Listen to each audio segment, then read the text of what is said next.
ഇതാണ് ഇതിൻ്റെ മെയിൻ വഴി വരുന്നത്. 5 സെൻറ്റിലാണ് വീട് വരുന്നത്. 5 സെൻറ്റിൽ നമുക്കൊരു മാവ് വരുന്നുണ്ട്, ഒരു തെങ്ങ് വരുന്നുണ്ട്, 2 തെങ്ങ് വരുന്നുണ്ട്, അതിൻ്റെ അപ്പുറത്തൊരു തെങ്ങ് വരുന്നുണ്ട്. ഏതാണ് ഏരിയ കാർ പാർക്കിംഗ് ഏരിയ വരുന്നത്. അവിടെ ഒരു ഗേറ്റ് ഉണ്ട്, അത് നമുക്ക് നല്ലോണം തുറക്കാം. ഇതൊരു ഫ്രണ്ട് ഗേറ്റ് വരുന്നത്. പിന്നെ ജസ്റ്റ് കയറി വരുമ്പോൾ തന്നെ റൈറ്റ് സൈഡിൽ നമുക്കൊരു നോർമൽ റൂം വരുന്നുണ്ട്. എല്ലാ റൂംസിലും കബോർഡും കാര്യങ്ങളും ഒക്കെ ആയിട്ടുണ്ട്. പിന്നെ നമുക്ക് ഇവിടെ LED ഇതൊക്കെ ചെയ്തിട്ടുണ്ട്, ലൈറ്റിൻ്റെ കാര്യങ്ങളൊക്കെ ചെയ്തിട്ടുണ്ട്. ഇവിടെ ഒരു വാഷ് ബേസിൻ ഉണ്ട്. ഇവിടെ ഡൈനിങ് ഏരിയ ആയിട്ട് യൂസ് ചെയ്യാം നമുക്ക്. പിന്നെ ഇതൊരു അറ്റാച്ച്ഡ് ബാത്റൂം ഉള്ളൊരു ബെഡ്റൂമാണ്. ഇതാണ് ബെഡ്റൂമായിട്ട് വരുന്നത്. അതിൽ അറ്റാച്ച്ഡ് ബാത്റൂം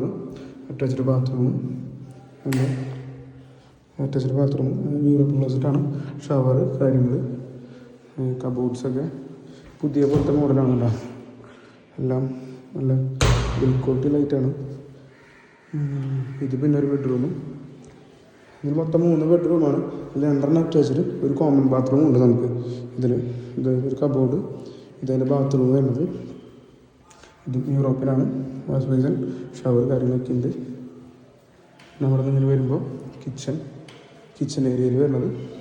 ഇത് കിച്ചൺ, പിന്നെ കിച്ചൻ്റെ വാർഡ്രോബ്സും കാര്യങ്ങളും ഒക്കെ നോർമൽ പോലെ ഒക്കെ നല്ല രീതിക്ക് ചെയ്തിട്ടാണ്.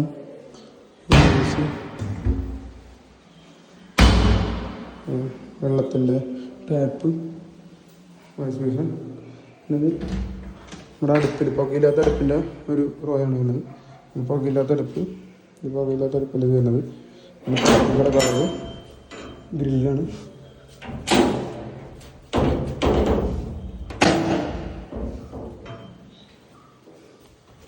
അടച്ചിടാൻ കാറ്റയും ഇത് ഇങ്ങനെ വന്നിട്ട് പുറത്തുനിന്നുള്ള ബാത്റൂം. 3 ബാത്റൂം എന്ന് പറഞ്ഞാൽ ഒരു ബാത്റൂമാണത്. പുറത്തുള്ള ബാത്റൂം. ഇതും യൂറോപ്യൻ ക്ലോസറ്റാണ്. ഇതും ഷവറും കാര്യങ്ങളൊക്കെ ഉണ്ട്. പിന്നെ കിണർ വരുന്നത് ഉണ്ട് ഈ സൈഡിലാണ് കാണിച്ചിടാം. കിണറുകളൊന്നും കുഴപ്പമില്ല, പറ്റാത്ത കിണറാണ്.